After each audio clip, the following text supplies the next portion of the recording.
بچی د هغې پورې خپل وي چې خدمت کوي پلار چې کمزوره شي بچی په طرف نه ورځي. بچو مې وویل بابا سانګونه مه ټپوه، اوس دې وزرې ماتې شوي الوتلی نه شې، د بل محتاج سیرګټۍ پورته کولی نه شې، د خیال ټټو دې په هوا کې بې لګامه ګرځي، لاس درکول غواړي په خپله پاسېدلی نه شې، نوړۍ د خولې په ځای را اخلي په سپېږمو کې منډې، ګوزن وهلی ټول رپېږې ودرېدلی نه شې، خوله دې کړشپه په خبره دې څوک نه پوهېږي،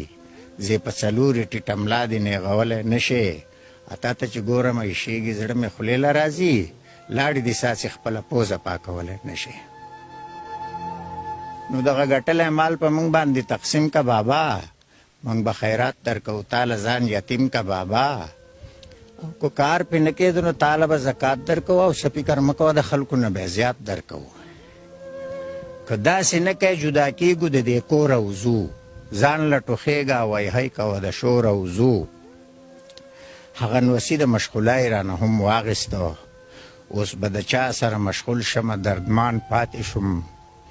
تندر وهلي سیخې سترګې او د ګټې زړونه،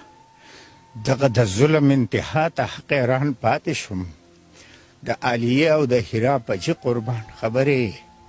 ما ته یادېږي د بابر او د فرغان خبرې، په غورېدو کې به مسکی شو د بورا خبرې،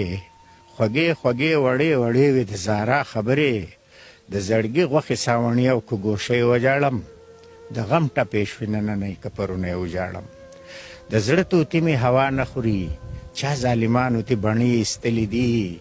د زړه توتي مې په سلګو دی، واړه بچوړي تې قارغانو وړي دي، اچا چې ځواني خاورې ایرې کړه د بچو دپاره،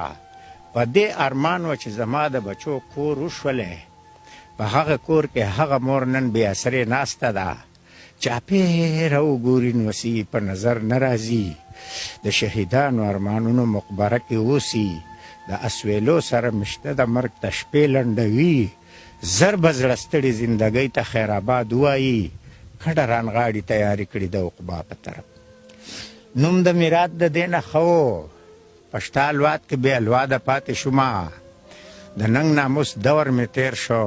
اوس په بې ننګو پسې اوښکې تویومه، مرګیه راشه غاړه راکه، ستا په راتلو به ټول غمونه ختم شي. زمونږ بچو ته ګناه نشته، ټول قصور زمونږ دی، زمونږ بچي چې څنګ پیدا شو نو زلمي پیدا شو،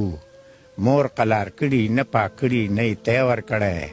ما خو د سره خسمانۍ چرته کړې نه ده، په خپل څادر مې وله پوزه پاکه کړې نه ده. ملګرو بس دی د قصو قصه تمامه شوله، دلته به یې پرېږدو د پښتو قصه تمامه شوله، د غمه ډکه په سلګو قصه تمامه شوله، او په هر قدم د جړېدو قصه تمامه شوله. نو ملګرو پورته کئ لاسونه یو امین ووایئ، د زړه په جهر سره بیا ثم امین ووایئ، الله دې مل شي د سپین ږیرو او د سپین سرو میندو.